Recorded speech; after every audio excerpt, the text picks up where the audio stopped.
किसी ने सही कहा है कि संयम एवं दूसरे के सुख दुख के प्रति संवेदनशील होना ही मनुष्य को पशु से श्रेष्ठ बनाता है। विश्व शांति और मानव मात्र का कल्याण हमारा लक्ष्य होना चाहिए।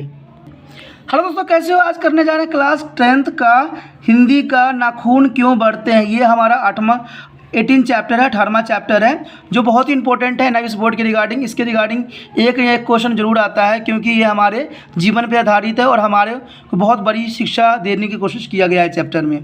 चलिए देखते हैं इस चैप्टर में क्या है। इसमें कहा गया है कि नाखून क्यों बढ़ते हैं। जैसे आपका नाम से ही आपको समझ में आ रहा होगा कि ये नाखून बढ़ने की बातें कहा गया है। लेकिन दोस्तों, आपको ये बात पता होना चाहिए कि नाखून बढ़ना एक स्वाभाविक प्रतिक्रिया है, क्योंकि नाखून जो होता है हमारा मृत कोशिका होती है, तो ये बढ़ती ही रहती है। ठीक है, इसको आप काट भी देते हो तो फिर भी एहसास नहीं होता। लेकिन यहाँ पर जो लेखक है ये आपको बताने की कोशिश किया है कि नाखून किस तरह जो है पशुता का निशानी है, क्योंकि पहले के समय में नाखून हमारी रक्षा के लिए होती थी, लेकिन आज नाखून की जगह किस चीज़ ने ले लिया है, इसी विषय में हम चर्चा करेंगे। तो इसमें साफ कहा गया है कि आपने देखा होगा कि बरसात के बाद बगीचे में घास पतवार बहुत बढ़ जाते हैं। ठीक है, बरसात समाप्त होने पर ही माली उसे काट छाट कर सही रूप प्रदान करता है। अगर माली घास को ना काटे तो सोचिए बगीचा का क्या हो। उसमें हमारा चलना फिरना भी दुर्बल हो जाता है। इसी तरह हमारे मन में भी अच्छे विचार हो तो अच्छे होते हैं, पर उनके साथ कभी कभी बुरे विचार की खरपतवार उग जाती है। आपने देखा होगा, इसे काट कर हम अपने मन की शुद्धता और संस्कृत बनाते हैं। इससे ही मन को संस्कारित करना कहते हैं। यह मनुष्य की आदर्श भी है। आइए इस पाठ में हम जानें कि इस पाठ में आखिर जो लेखक हैं उन्होंने क्या बात पे ऊपर चर्चा किया और किस गंभीर बातों को उजागर करने की कोशिश किया है। इससे पहले दोस्तों मैं एक बार फिर से कहना चाहूँगा, अभी भी सब्सक्राइब नहीं किया तो कर लीजिए, क्योंकि चैप्टर बहुत अच्छा होने जा रहा है और आपके एग्जाम के लिए बहुत इंपॉर्टेंट है। ठीक है, सब्सक्राइब कर दीजिए, शेयर कर दीजिए, एक लाइक जरूर कर दीजिए, क्योंकि आपके लिए इतना मेहनत किया तो उतना तो कुछ करिएगा ही। और साथ में मैं इतना कहना चाहूँगा कि वीडियो देखा कीजिए पूरा, अधूरा देखिएगा, अधूरा इन्फॉर्मेशन मिलेगा, अधूरा ही पेपर में लिख के आइएगा। फिर बाद में मुझे मत कुछ कहिएगा कि मैंने आपके साथ ऐसा किया है। जब तक आप फुल वीडियो देखोगे तभी आपको समझ में आएगा कि आखिर इसमें क्या कहा गया है, राइटर ने क्या कहने की कोशिश किया गया है। और इसके रिगार्डिंग आपको कोई भी क्वेश्चन एग्जाम में आएगा आप फटाक से कर दोगे। अगर पूरा वीडियो नहीं देखोगे तो आपको समझ नहीं आएगा। और एक बार बात फिर से बताना चाहूँगा कि आपके दोस्त हों, चाहे आपके गली मोहल्ले में कोई भी NIVS बोर्ड के बच्चे पढ़ते हों, ठीक है, चाहे आपका दोस्त मित्र कोई भी हो, ठीक है, तो उसको जरूर इस चैनल के बारे में बताइए, जिससे कि उनकी भी भलाई हो सकते हैं। ठीक है, इसी आशा के साथ हम आगे चैप्टर को बढ़ाते हैं। आपको पता ही है कि नाखून क्यों बढ़ते हैं। ये मनुष्य की जो है प्रवृत्ति, उसका एक निशानी है। बच्चे कभी कभी चक्कर में डाल देने वाला प्रश्न कर बैठते हैं। ठीक है, अज्ञात पिता का बड़े ही दयनीय जीवन होती है। मेरी छोटी लड़की ने जब उस दिन पूछ दिया कि आदमी के नाखून क्यों बढ़ते हैं, तो मैं कुछ सोच सका, क्योंकि उसने कुछ भी नहीं सोच सका, क्योंकि छोटी सी बच्ची राइटर से ये पूछ लिया कि नाखून क्यों बढ़ते हैं। हर तीसरे दिन नाखून बढ़ जाते हैं। बच्चे कुछ दिन तक अगर उन्हें बढ़ने दे तो माँ बाप अक्सर उन्हें डांटते हैं। आपने देखा भी होगा, या टीचर भी मना करते हैं कि भाई आपके नाखून बढ़े हुए हैं, आप काट को आए हो। पर कोई नहीं जानता है कि अभागे नाखून क्यों इस प्रकार बढ़ते रहते हैं। काट दीजिए, ये चुपचाप दंड स्वीकार कर लेंगे। पर निर्जल अपराधी की भांति फिर टूटते ही संग पर हाजिर हो जाता है। आखिर इतने बेहाल क्यों हो जाता है? क्योंकि ये नाखून जो होता है निर्लज होते हैं और अपराधी भी नहीं होते, फिर भी इनको फिर काट देते हैं लोग। कुछ लाख ही वर्ष की बात है जब मनुष्य जंगली था, ठीक है, वनमानुष जैसा था। उसे नाखून की ज़रूरत थी। उसकी जीवन रक्षा के लिए नाखून बहुत ज़रूरी थी, क्योंकि वो नाखून से ही सारे कार्य अपना किया करता था जब वो वनमानस या जंगली मनुष्य हुआ करता था। तो असल में वही उसके शस्त्र भी थे। ठीक है, शस्त्र ही थे, दांत भी थे, पर नाखून के बाद ही उनका स्थान था। ठीक है, क्योंकि नाखून सबसे पहले यूज़ किया करते थे, उसके बाद वो दांतों का उपयोग करते थे। उन दिनों उसे जूझना पड़ता था, प्रतिबंधियों को पछाड़ना भी पड़ता था, तो नाखून का वो उपयोग बहुत करते थे। नाखून उसके लिए आवश्यक अंग थे। फिर धीरे धीरे वह अपने अंग से बाहर ही वस्तुओं का सहारा लेने लग गए। पत्थरों को ढोले और पत्थरों की डाले काम में लाने लग गए।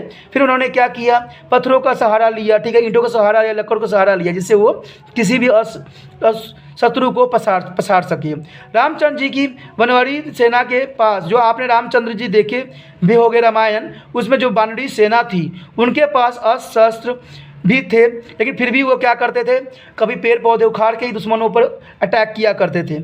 उसमें हड्डियों की भी हथियार बनाए गए थे। इन हड्डियों के हथियार से सबसे मजबूत और सबसे ऐतिहासिक था देवताओं के राजा का वज्र भी आपने देखा होगा कि जो दगीची मुनि की हड्डियों से बनाया गया था। इंद्र आपको पता ही है जो बरसात के देव माने जाते हैं, उनका भी जो उनका अस्त्र है, ठीक है, दगीची की हड्डी से बनाया गया था जिसका नाम वज्र है, से बना था। यही वज्र जो है उन्होंने हनुमान जी के जो है मुख पे वार किया था, जिसकी वजह से ये आपने देखा होगा रामायण में बात दिखाई गई होगी। मनुष्य और आगे बढ़ा, फिर मनुष्य आगे धीरे धीरे बढ़ता गया, उसने धातुओं की हथियार बना लिया, ठीक है, धातुओं का हथियार जो अभी के समय भी विकसित है। उसके बाद मनुष्य जिनके पास लोहे से बनाया गया, फिर उन्होंने क्या किया, लोहे से शस्त्र बनाया, ठीक है। ये विजय हुए। देवताओं के राजा तक को मनुष्य को राजा से इसलिए सहायता लेनी पड़ती थी कि मनुष्य के राजा के पास लोहे के अस्त्र थे। आपने रामायण भी देखा होगा, इसमें कई बार इंद्र जो थे दशरथ से सहायता लेने आए थे, ठीक है, क्योंकि इंसानों के पास हर तरह के अस्त्र होते थे, लोहे के अस्त्र होते थे। असुरों के पास अनेक विद्याएँ थी पर लोहे के शस्त्र नहीं थे उनके पास। असुरों के पास बहुत था लेकिन लोहे के शस्त्र उनके पास नहीं थे। शायद घोड़े भी नहीं थे। आर्य के पास ये दोनों चीज़ें थे, ठीक है। आर्य विजय हुए। फिर इतिहास अपनी गति को बढ़ाता गया। नंग हारे और सुपर्ण हारे, यक्ष हारे, गंधर्व हारे, असुर हारे, राक्षस हारे, यानी सभी जो थे किसी न किसी कारणवश हारते ही चले गए। लोहे के शस्त्रों के बाजी मार ली, यानी जो लोहे के शस्त्र बनाए गए थे उस शस्त्र से उन्होंने हर्ष को पछाड़ डाला। इतिहास आगे बढ़ती चली गई। पतीले वाली बंदूकों ने, कारतूसों ने, तोपों ने, बांसों ने और बम वर्षक वायुयानों ने इतिहास को किस कीचड़ भरे घाट तक घसीटता जाता है, ये सबको मालूम ही होगा। आपको दोस्तों पता ही कि उसके बाद जब नाखून हट गए, फिर जो है हड्डियाँ ने ले लिया, लकड़ियों ने ले लिया, उसके बाद तो आपको पता ही है उसके बाद क्या हुआ। आज जो है गोली बारूद, हथियार, एटम बम, इसका ज़माना चला गया, जिसमें एक समय में ही सारे इंसानों को ख़त्म करने के आजकल रहता है। नखधर मनुष्य एटम बम पर भरोसा करके आगे की ओर चल पड़ा है। आपको पता है आज मनुष्य जो है हर एक दूसरे को एटम बम की धमकी दे रहा है। आपने ऐसे नहीं किया तो आप पे एटम बम गिरा दिया जाएगा, वो ऐसा नहीं किया तो एटम बम बना दिया जाएगा। शायद आपको ये बात मालूम नहीं होगा कि एटम बम जो है सबसे अधिक खतरनाक हथियार में से माना गया है। जिस तरह ब्रह्मास्त्र होता था उसी तरह से इसको भी माना गया है। कहते हैं उस समय जब लक्ष्मण जी ने मेघनाथ पे ब्रह्मास्त्र चलाने के लिए कोशिश किया तो उस समय राम ने मना कर दिया। उन्होंने ये कहा कि जब पागल कोई बंदा हो जाए, कोई व्यक्ति पागल हो जाए तो उस पर जो है हमें कभी भी ब्रह्मास्त्र का उपयोग नहीं करना चाहिए। लेकिन आज जो है मनुष्य हर समय धमकी के रूप में यही देता है कि हम आपके ऊपर एटम बम बना देंगे। आपने शायद हिरोशिमा नागासाकी का जो है एटम बम का विनाशकारी लीला नहीं देखा है और नहीं पढ़ा है। शायद पढ़े होते तो शायद आप ऐसी बातें न कर रहे होते, पर उसके नाखून अब भी बढ़ रहे हैं। देखिए आज मानव प्रवृत्ति कैसी है। जब हथियार थे नहीं थे फिर भी हम नाखून का उपयोग कर रहे थे, लेकिन आज हथियार के हमारे पास भरमार पड़ी हुई फिर भी नाखून जो है अपना कार्य कर रहा है और बढ़ता ही जा रहा है। अभी प्राकृतिक मनुष्य को उसी के भीतर वाले अस्त्र से वंचित नहीं कर रही है, यानी वंचित नहीं हो रहा है। आज भी वह शायद दिला देती है कि तुम्हारे नाखून का भुलाया नहीं जा सकता। तुम ही लाखों वर्ष पहले नखबतर लंबी जीव हो और पशु के साथ एक ही सतह पर विचरने वाले चरण वाले व्यक्ति हो। यानी प्राकृतिक हमें ये संकेत दे रहा है कि अब भी तुम उसी इंसान हो, उसी तरह के मानव हो। आज तुम कोई विशेष नहीं बन गए हो। बेशक लिए आधुनिकता के आड़ में तुम सब कुछ नष्ट करते भ्रष्ट करते जा रहे हो, लेकिन फिर भी आप जो हो पुराने जैसे ही हो मेरे लिए, ठीक है। इसलिए तुम्हारा नाखून जो है कभी बढ़ना बंद नहीं हो रहा है। आप जितना मर्जी तरक्की कर लो, जितना मर्जी आप आगे बढ़ जाओ, बट जो आपको प्राकृतिक ने दिया है वो हमेशा चलता ही रहेगा। आपने शायद मेडलफ के रूल ने पढ़ा होगा, ठीक है, डेवलपमेंट का पढ़ा ही होगा, लेकिन उसमें इन्होंने यही कहा था जिस अंक का हम उपयोग करेंगे वो अंक बढ़ता काम करेगा, जिस अंक का हम उपयोग नहीं करेंगे वो नष्ट हो जाएगा। लेकिन उन्होंने जो एक्सपेरिमेंट को भी झूठा बता दिया गया। तभी उन्होंने क्या किया, डार्विन का न्यू रूल रेगुलेशन को उन्होंने प्रतिपादित किया, ठीक है। किस तरह से लेखक ने इस बात को भी उजागर करने की कोशिश किया है। अंतःक्रिम मैंने हैरान होकर सोचता हूँ कि मनुष्य आज अपने बच्चों को नाखून न काटने के लिए डांटता है। किसी दिन कुछ थोड़े लाख वर्ष पूर्व वह अपने बच्चों को नाखून नष्ट करने पर डांटा करता था। देखिए समय भी कैसा कुछ चक्र खिलता है कि पहले हम बच्चों को नाखून काटने के लिए मना करते थे, लेकिन आज जो है नाखून काटना उनकी पशुवृत्ति का निशानी बन जाता है। लेकिन प्राकृतिक है कि वह अब भी नाखून को जिहाज जा रही है। मनुष्य है कि वह अब भी उसे काटे जा रहा है। वह कम वक्त रोज़ बढ़ते ही रहते हैं।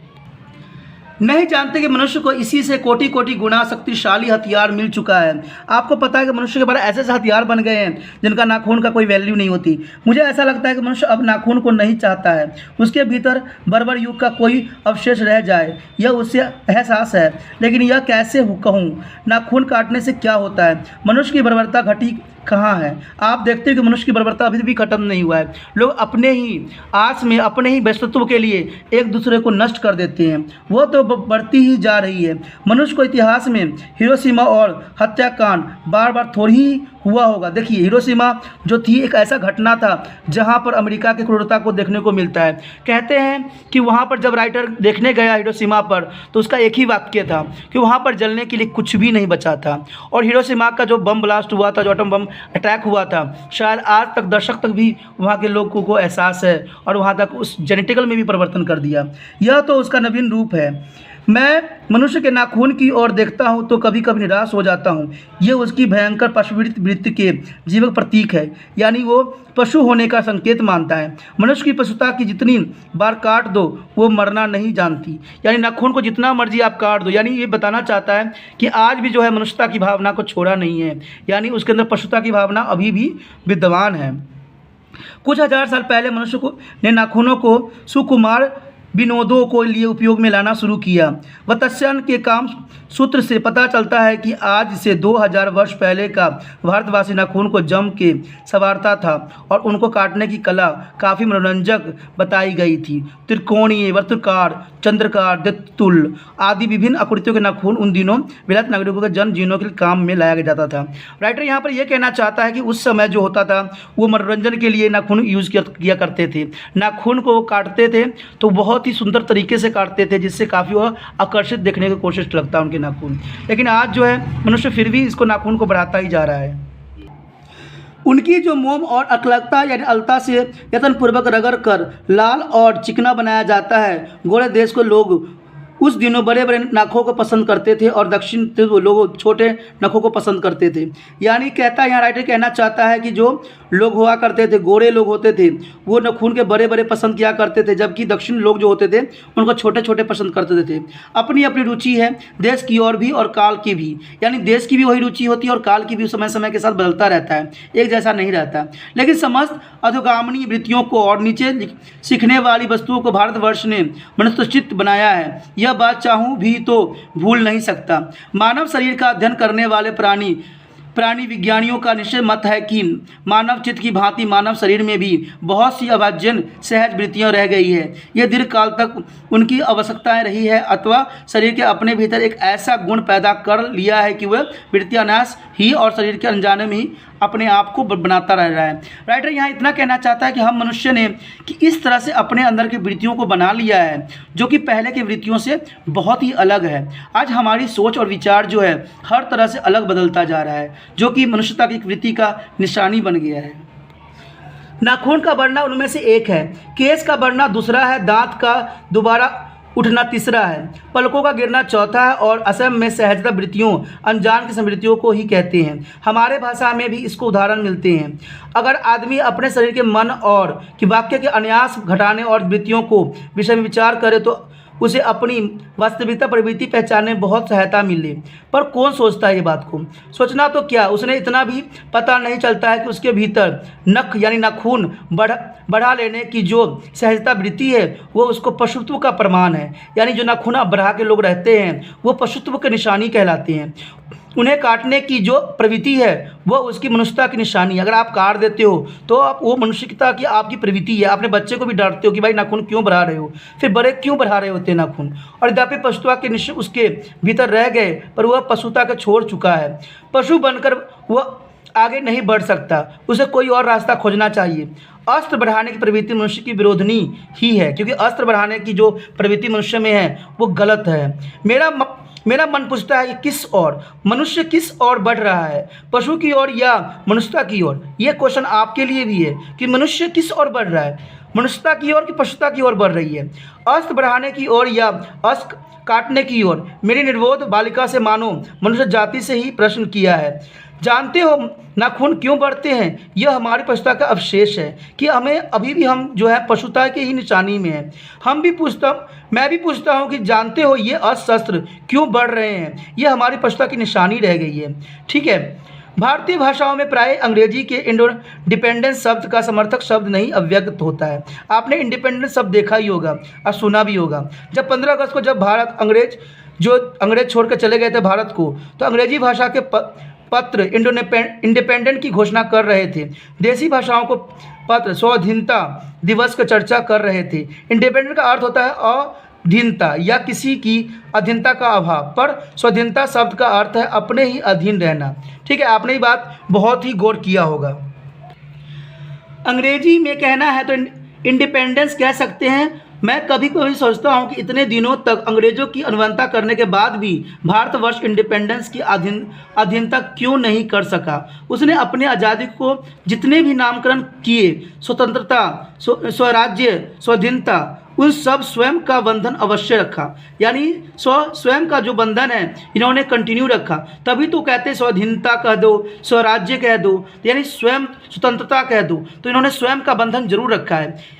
यह क्या संयोग की बात है, यह हमारी समूची परंपरा ही अनजान में है, हमारी भाषा के द्वारा प्रकट होती रही है। मुझे प्राणी विज्ञान की बात फिर याद आती है। सहज वृत्ति अनजानी समृद्धि की नाम पर स्वराज होने के बाद स्वयं ही हमारे नेता विचारशील नागरिक सोचने लगते हैं कि इस देश को सच्चे अर्थ में सुखी कैसे बनाया जाए। हर एक नेता का यही विचार होता है कि सुखी कैसे बनाए। हमारे देश के लोग पहली बार यह सब सोचने लगे हो, ऐसी बात नहीं। हमारी इतिहास बहुत पुरानी है। हमारे शास्त्रों में इस समस्या का नाना भावों और नाना पहलुओं का विचारा गया है।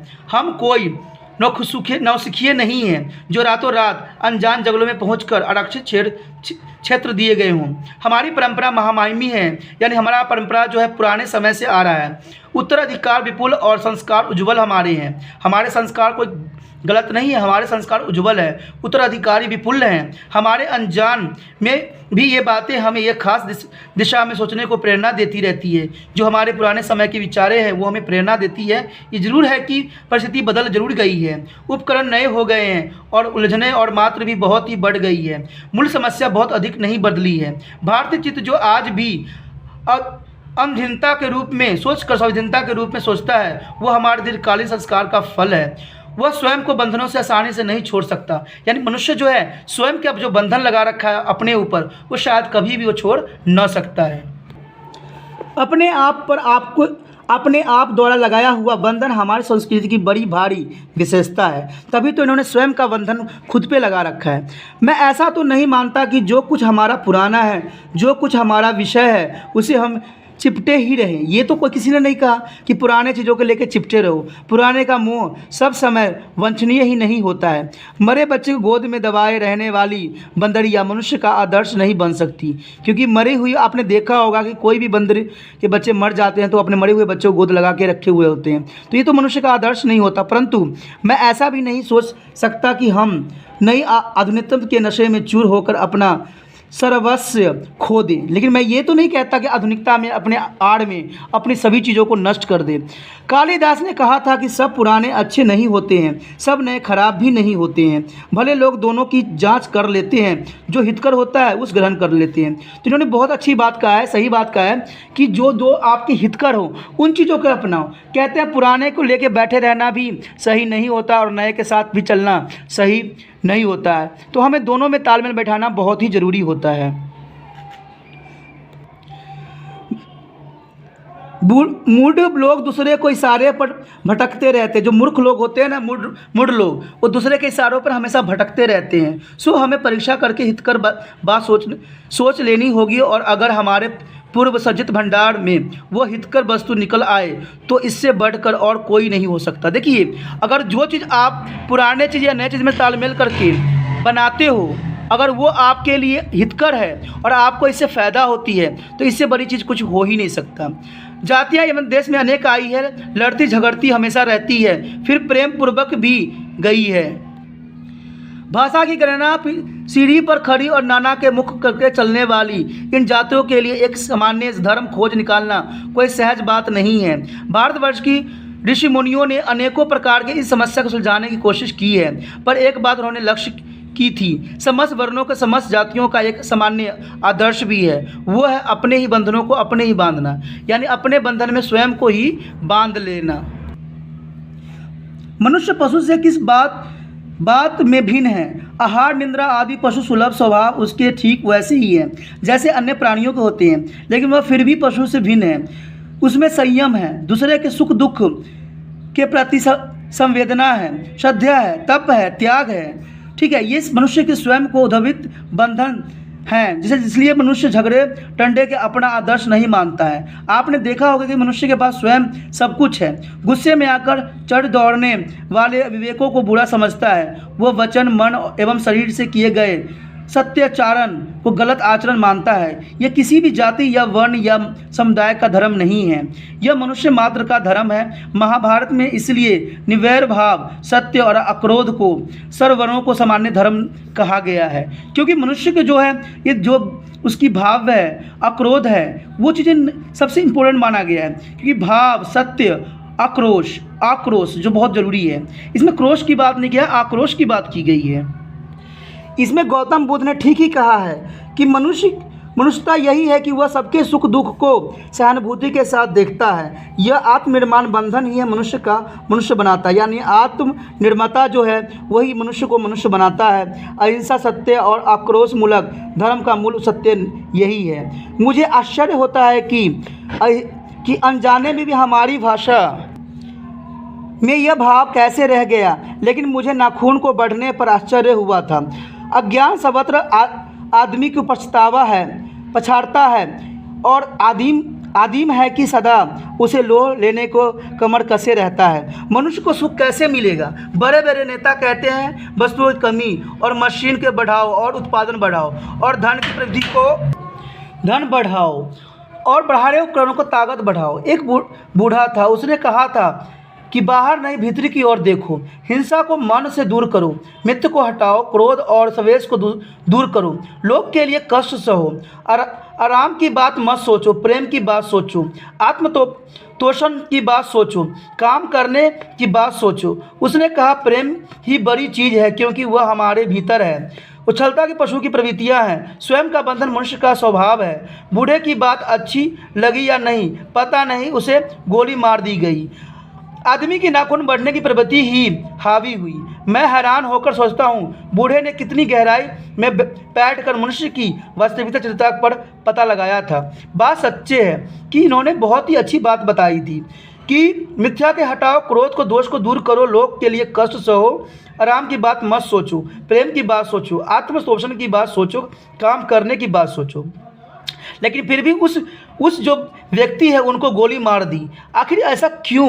ठीक है, ऐसा कोई दिन आ सकता है जबकि मनुष्य को नाखून का बढ़ना बंद हो जाए। प्राणी शस्त्रों का ऐसा नमूना है कि मनुष्य का आवश्यक अंग उसी प्रकार झड़ जाएगा जिस प्रकार उसकी मुँह झड़ जाती गई है। उस दिन मनुष्य की पशुता भी लुप्त हो जाएगी। शायद उस दिन वह मरण शास्त्र का प्रयोग भी बंद कर देगा। तब इस बात को छोटे बच्चे को परिचित कर देना वांछनीय जाना पड़ता है कि नाखून का बढ़ना मनुष्य के भीतरी की पशुता की निशानी है। नाखून बढ़ना वास्तविकता में देखा जाए तो मनुष्य के अंदर की जो है पशुता की उसकी निशानी है, और उसे नहीं बढ़ने देना मनुष्य की अपनी इच्छा है, अपना आदर्श है। अगर नाखून को आप नहीं बढ़ने दोगे तो आप इंसान की उस परम चोटी पे पहुंच जाओगे जो आपकी इंसानियत को दर्शाता है। मित्र, जीवन में असहज को बढ़ने देना मनुष्य की पशुता है। अगर असहज आपको बढ़ रहे हैं तो इसका मतलब है कि आप स्वयं विनाश की उस कगार पे बैठे हुए हो। शायद उसका आप खुद भी अंत नहीं कर पाओगे, क्योंकि असहज जितना रहेगा उतना ही आपकी मानवता की प्रवृत्ति जो है गलत भावनाओं में बह जाएगा, और उनकी बाढ़ को रोकना मनुष्यत्व की ताकत होगी। आने वाला समय ऐसा आएगा जब इंसान अपने ही हथियारों से अपनों को ही मार बैठेंगे और अपने को कत्ल कर देंगे। तब उस समय जो हथियार आपकी होगी वो ये नहीं सोचेगी वो आपके अपने हैं कि वो आपके पराए हैं। मनुष्य में जो घृणा है वह अन्यथा है, बिना सिखाए है आ जाती है, क्योंकि घृणा जो होती है उसको सिखाने की जरूरत नहीं पड़ती, वो स्वयं ही मनुष्य के अंदर आ जाता है। वह पशुता की दत्व है, क्योंकि आप मनुष्य के अंदर भी पशुता की कुछ न कुछ निशानी अभी भी बची हुई है। अपने को स्वतंत्र रखना, दूसरे को मनोभावों का आदर करना मनुष्य का स्वर धर्म है। बच्चे यह जानो तो अच्छा हो कि अभ्यास और तप के प्राप्त वस्तुएं मनुष्य को महिमा सुचारू कर सकती है। सफलता और चतुर्थता में अंतर है। मनुष्य मरण शास्त्र और संचलन से बाहरी उपकरणों को बहुल्य से उस वस्तु को पा भी सकता है जिसे उसे बड़े अम्बेडकर के साथ सफलता का नाम दे रखा है। मनुष्य ने हथियार लेना, हथियार इकट्ठा करना सफलता का निशानी दे रखा है, लेकिन मनुष्य को शायद ये बात को ज्ञात नहीं है कि जिस चीज़ पे कहते हैं ना कि बारूद के ढेर पे कभी भी बैठी नहीं जा सकती है, गलती से आग लग गई तो हम स्वयं ही नष्ट हो जाते हैं। तो वही बात यहाँ पर इंसानियत के लिए भी कहा गया है कि जब तक मनुष्य का जो नाखून बढ़ना बंद नहीं हो जाता, मनुष्य मनुष्य नहीं कहलाएगा। अगर आप मनुष्य हो तो उसको, अगर आप बढ़ रहा है तो उसको काटते रहो, तभी आप मनुष्य मनुष्य कहलाओगे। परंतु मनुष्य की चरित्रता प्रेम है, मैत्री है, त्याग में है, अपने आप को मंगल लिए निश्चित भाव से देने में है। नाखूनों का बढ़ना मनुष्य की उस अंध्र सहजात वृत्तियों का परिणाम है जो उसके जीवन में सफलता ले आना चाहती है। उसके काट देना उस स्वदृढ़ता आत्मबंधन का सफल है जो उसे सार्थकता की ओर ले जाता है। नाखून बढ़ते हैं तो बड़े, मनुष्य उन्हें बढ़ने नहीं देगा। तो ये हजारी प्रसाद द्विवेदी जी ने बहुत ही अच्छी बात बताई है। इसमें आपने सारांश में यही बात जाना कि मनुष्य की जो है, मनुष्य अपने ही आड़ में अपने को ही विनाश के कगार पे खड़ा कर रहा है। आज जो मनुष्य अपनी सुविधाओं के लिए बनाने की कोशिश कर रहा है, आज उसी को ही विनाश कर रहा है। तभी हजारी प्रसाद द्विवेदी ने कहा कि एक मनुष्य ने सब अच्छी बातें बताने की कोशिश किया, लेकिन लोगों ने उसको भी गोली मार दिया। तो इन्होंने बिल्कुल क्लियर कहा है कि जो नाखून बढ़ते रहते हैं, अगर नाखून को बढ़ना तो स्वाभाविक रूप है, लेकिन इंसान को उसको काट देना वही तो इंसानियत का धर्म है, वही तो मानवता का ज्ञान है। और आज मनुष्य जहाँ पर खड़ा हो रखा है, जहाँ पर आ रखा है, उस समय उसको विनाश के सिवा कुछ नहीं दिखेगा, क्योंकि हर देश हर जगह हथियार इकट्ठा करने के होड़ में लगे हुए हैं। द्विवेदी जी ने इस बात के नाखून क्यों बढ़ते हैं, उन्होंने करारा चोट पहुँचाया कि इंसान को इंसानियत के लिए मरना चाहिए, इंसान को भूख प्यास के लिए मरना चाहिए, इंसान को एक दूसरे के लिए सहयोग के लिए मरना चाहिए, न कि हथियार गोला बारूद से रखना चाहिए। क्योंकि कहते हैं ना, अगर घर में जहर रखोगे तो जहर तुम्हें कभी ना कभी तुम पे जरूर इफेक्ट करेगा। उसी प्रकार हथियार रहेगा तो गुस्से, क्योंकि इंसान को तो क्रोध करने की एक आदत है, तो जो अगर हथियार और विष रहेगा घर में तो वो हमेशा आपको नुकसानदायक ही बताएगा। अगर नाखून आपके बढ़ते रहेंगे तो आप कभी ना कभी गलत इस्तेमाल भी कर सकते हो। तो यही बात जो है हमारे हजारी प्रसाद द्विवेदी जी ने बहुत ही गहराई के साथ बताने की कोशिश किया है। ठीक है दोस्तों, मैं इतना ही कहना चाहूँगा। बहुत चैप्टर अच्छा था, इसके जो है क्वेश्चन आंसर अच्छे से जरूर कर लीजिएगा, क्योंकि एग्जाम के दृष्टि से बहुत ही इंपॉर्टेंट है। हम अगले वीडियो में मिलेंगे। ओके दोस्तों, बाय।